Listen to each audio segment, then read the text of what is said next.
Amigos, bienvenidos a Testigos Hoy, un domingo más. Saben que, como siempre, hemos preparado para ustedes varios temas y adelantamos en el siguiente sumario. El doctor Antonio Petit nos explica cómo su curiosidad le ha llevado a investigar y aportar datos en cuestiones como la Sábana Santa o el Cristo Sindónico. Visitamos el taller del escultor Fernando del Toro, que está ultimando estos días una de las novedades de la próxima Semana Santa en Almería. Estamos ya en el tercer domingo de Cuaresma. Una vez más, el texto evangélico nos invita a la conversión. Se trata de una decisión sin fisuras ni escapes posibles. Este es el tiempo de la misericordia, ciertamente, pero ha de encontrar el terreno abonado. En la entrevista con el doctor Antonio Petit nos podemos acercar a un detalle muy especial del Cristo sindónico del imaginero Juan Manuel Miñarro. Es la representación de la sangre, que ayuda a completar esa imagen proyectada desde las huellas de la Sábana Santa. Hoy contamos en nuestro programa con Antonio Petit, que es médico y además socio del Centro Español de Sindonología. Ante todo, bienvenido a nuestro programa Testigos Hoy. Muchas gracias. Nos trae hasta usted, don Antonio, unas investigaciones acerca del Cristo sindónico, pero antes de nada, ¿qué es un Cristo sindónico? Un Cristo sindónico, en principio, es una imagen que se haya elaborado a partir de los datos que hay en la Santa Síndone o Sábana Santa de Turín. A eso llamaríamos un Cristo sindónico. Bueno, y algo tiene que ver en todo esto el profesor y escultor Juan Manuel Miñarro. Efectivamente. El profesor Juan Manuel Miñarro, profesor de Bellas Artes en la Universidad de Sevilla, a partir de una reconstrucción que publicó la BBC inglesa, diciendo que era el rostro de Jesucristo, pues se planteó hacer él, a su vez, el rostro de Jesucristo a partir de los datos de la Sábana Santa. Entonces eso ha dado lugar a que él trabajara de una forma intensísima, desarrollando métodos propios para poder conseguirlo y llegar a una imagen que, a partir de los datos de la Sábana Santa, nos pudiera mostrar cuál es el rostro de Jesucristo.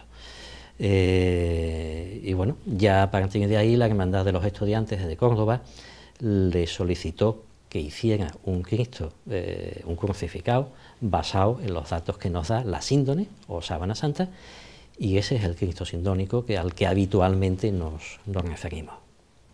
¿Y cómo un médico llega hasta todo esto, hasta la Sábana Santa, un Cristo sindónico? ¿Cómo llega hasta aquí? Bueno, yo creo que muchos médicos, por antonomasia, son curiosos. El humanismo es una de las cualidades que va con muchísimos médicos.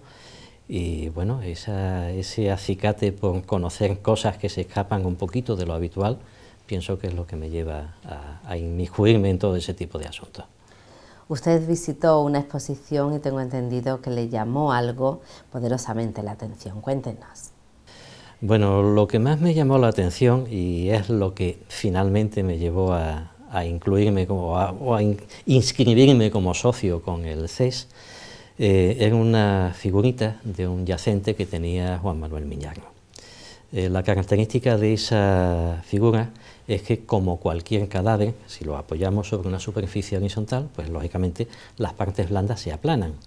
Ni la figura de Miñarro, ni otras que yo conocía con anterioridad, como la de Enzo Mattei en Italia, como la de una que se hizo por Monseñor Nietzsche hace ya unos 30 años, o una en 3 dimensiones de un holandés, el doctor Petrus Zoom.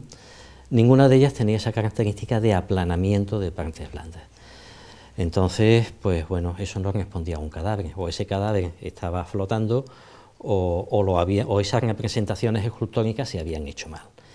En consecuencia, me puse en contacto con el CES, ellos me pidieron que lo describiera por escrito, así lo hice, y bueno, a partir de aquello, una de las personas con la que contacté me pidió que por favor, en enero del 2010, llamase a un teléfono y me pusiera en contacto con un tal Juan Manuel Miñarro.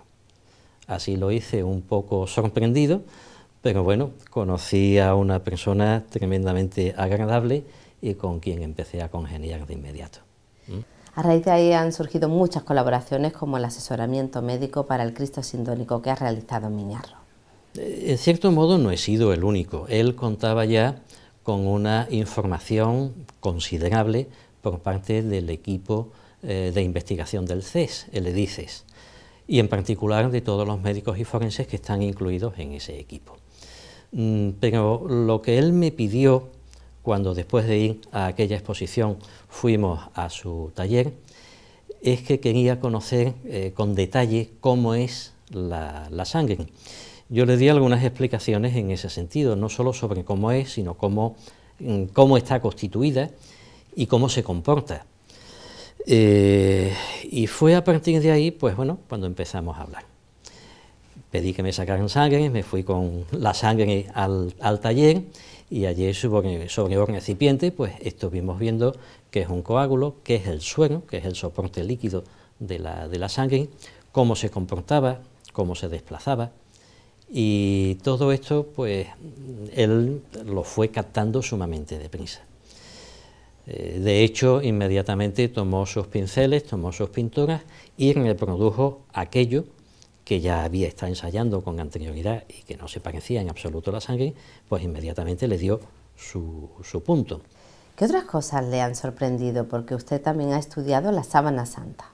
En este campo, como él pertenece al EDICES, pues lógicamente ha ido recibiendo reproducciones de la sábana santa del Sudario de Oviedo de una precisión y de una calidad y de una fiabilidad en lo que tiene allí que es verdaderamente impresionante. Entonces tener todo eso allí delante como si fuesen casi originales, verdaderamente eso es impresionante. Es impresionante además estar con él codo con codo, mirando aquí, mirando allí, intentando encajar, intentando completar lo que no sabemos, intentando darle 3 dimensiones, cosa que él, como catedrático de Bellas Artes que es, pues, y en escultura es el más indicado para hacerlo, pasar de 2 dimensiones a 3 dimensiones, pues lo que está en la sábana santa, lo cual ha dado pie en estos 2 años a que se hayan podido determinar muchas cosas, aclarar muchas dudas, ajustar muchas dimensiones que no encajaban, como digo, y además el poder hacer el cotejo de los datos entre lo que es la sábana santa y la información que hay en el Sudario de Oviedo. Don Antonio, esto le ha llevado a viajar y también a participar en el primer congreso internacional que se ha celebrado en España sobre la sábana santa. Bueno, como bien ha dicho, es un congreso internacional y en sí lo más trascendente ha sido una puesta al día de lo que ya conocíamos sobre la sábana santa. Ha habido ponencias que han sido demoledoras porque nos han hecho tener que desechar por completo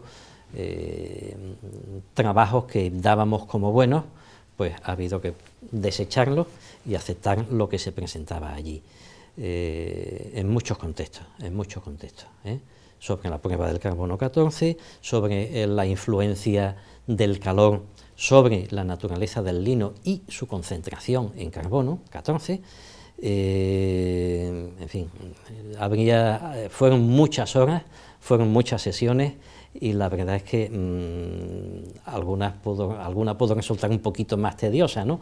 Pero la información que allí se expuso fue francamente clarificadora. Algo importante también ha sido el encuentro con distintas personas de distinta procedencia y también religiones.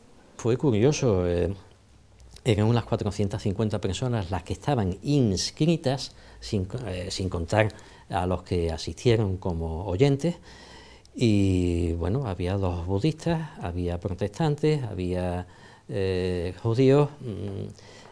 Una de las características del CES es que admite la presencia tanto de creyentes como no creyentes. Lo único que se pretende desde el CES es conocer mejor la información que está en ese lienzo y en el Sudario de Oviedo. Imagino que en todo este proceso habrá tenido momentos llamativos como el momento del traslado del Cristo Sindónico. Hay muchos momentos especiales cuando Juan Manuel Miñarro estaba tallando y policromando aquel Cristo. Uno es el momento en el que percibe que ha encontrado lo que necesitaba para encontrar la sangre. Eso no tiene precio. El saber, oye, he sido útil. Otro, como mencionas, es el momento en el cual se traslada el Cristo a la cruz. Es coger, quien haya tenido que desplazar un cadáver sabe que tiene la temperatura del medio ambiente en el que se encuentra, está frío. Coger la talla, que estaba frío, notar en las manos, porque las heridas que tiene ese Cristo son heridas con relieve, notar esas heridas en las manos, llevarlo a peso hasta la cruz. Y cuando está allí, Manolo Mazuecos, que trabaja con él, me da un clavo para introducirlo en la muñeca, hay que tragar saliva. Doctor, gracias por acercarnos a esta realidad un tanto, tal vez desconocida. Imagino que seguirán surgiendo tallas como esta. Dentro de poco, si es posible, podremos ver un yacente aquí en Sevilla, que está hecho de acuerdo también según los datos que ofrece la síndone, y que ya incluye también una serie de correcciones en las tallas que se han ido haciendo intermedias en el intervalo. Entre ellas, pues bueno, ese Cristo ya se le ve apoyado sobre una superficie. Pues habrá ocasión para otra cita. Doctor, muchas gracias. No hay de qué, gracias a vosotros.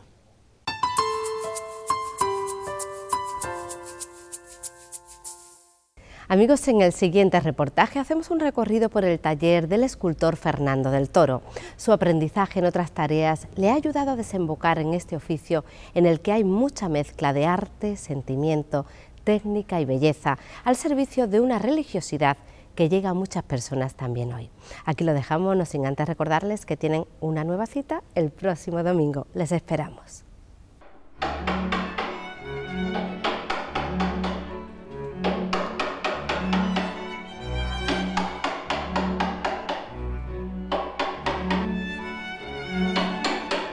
Este imaginero se hace al nacer en el seno de una familia de artistas artesanos de varias generaciones. Mi padre, Francisco del Toro, estuvo al frente de Orfebrería Villarreal desde el año 1965 hasta 2005, que se jubiló. Sus tías, generación anterior, eran bordadoras y costureras sacras. Mi madre es sastre, mis tíos, un tío mío casado con una hermana de mi padre, es tallista de piedra. Entonces Fernando del Toro nace desde niño mirando, viendo y trabajando a la hora de jugar con la plastilina, mientras que mis primos hacían un churrito y decían una bicha, yo hacía un viejo con una pipa. No hay más, simplemente nace así. Hombre, soy autodidacta y yo siempre digo que los autodidactas somos los que más maestros tenemos, porque nos basamos en la historia, en nuestro empeño por aprender. Todo lo que cae en nuestras manos lo absorbemos como una esponja, y entonces pienso que el imaginero Fernando del Toro nace por parte de un montón de maestros como Barbero, Castillo Lastrucci, Ignacio Higuera, muchísima gente. Fernando por entonces, que estamos hablando de 8 añillos por ahí, su intención decía que él quería ser arquitecto. Pero un día Fernando va al taller de Francisco Buisa con su padre, y al entrar allí a Fernando lo agarró al suelo otra cosa, lo agarró la escultura. Y cuando salí de allí yo solamente decía quiero ser escultor, quiero ser escultor. ¿Y cómo me hago escultor? Pues yo era un niño que siempre estuve un poquito delicado de salud. Y entonces pues me costaba correr, me costaba entretenerme con otro tipo de cosas que sí podían hacer otros niños, ¿no?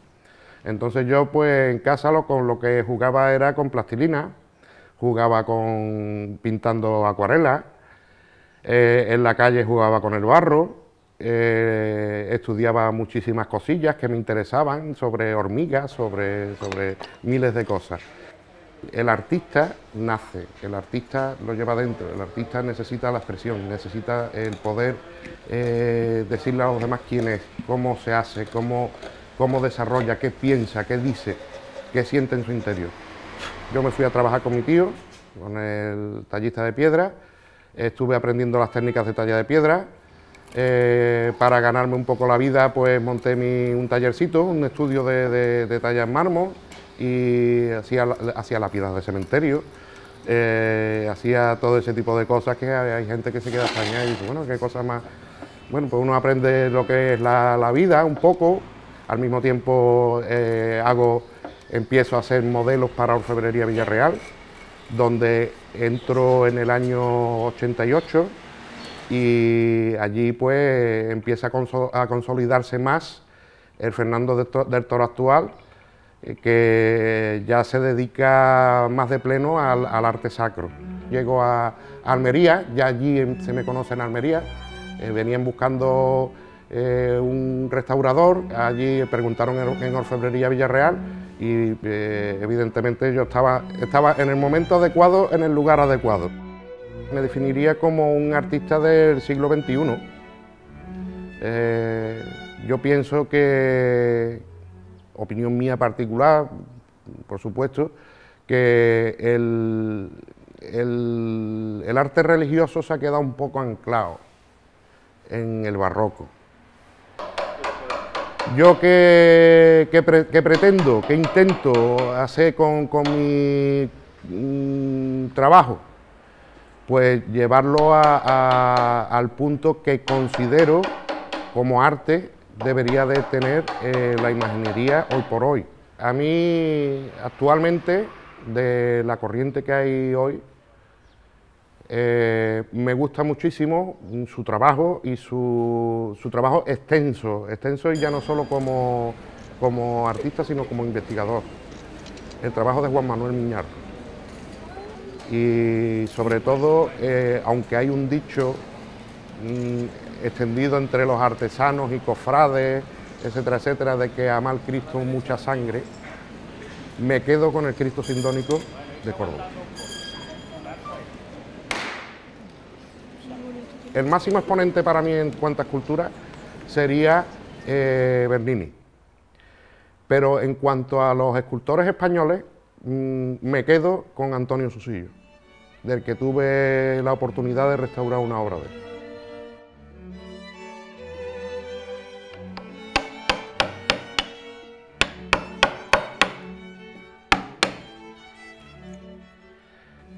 Ahora mismo me estoy dedicando a un trabajo, un proyecto que se presentó, que es la finalización del grupo escultórico del Cristo de la Misericordia de Almería. Cristo lo hizo en 2009 Dube de Luque, y a mí se me ha encomendado la labor de terminar toda la figura secundaria, aunque a mí me gusta más el término complementaria, porque no se entiende el contexto de todo el misterio, de todo lo que es el conjunto escultórico o el grupo escultórico sin el resto de esa figura. Para mí el cirineo no es simplemente la persona que portó la cruz, que ayudó a portar la cruz a Jesús. Para mí el cirineo, Simón de Ciriné, fue un hombre que por fuerza, por su situación en el momento en el que se encontró, tuvo que entender rápidamente y claramente el mensaje de Cristo de misericordia con los demás, que es precisamente el título del Cristo de la Misericordia. Y yo creo que dentro del grupo es el que representa la misericordia humana. En este caso, Simón de Ciriné es un cuñado mío que murió hace 10 años. La imagen representa a este cuñado mío. no solo le gana la partida a la enfermedad en cuanto a que él sí que vive al primer coma diabético que tuvo, importante, estuvo un mes ingresado, sino que lucha contra ella y al final pues destruye esa enfermedad que le impide ser donante de órganos, donando su cuerpo a la ciencia para que se siga aprendiendo sobre su enfermedad y se siga aprendiendo sobre él para seguir ayudando a los demás. Este es mi homenaje a él.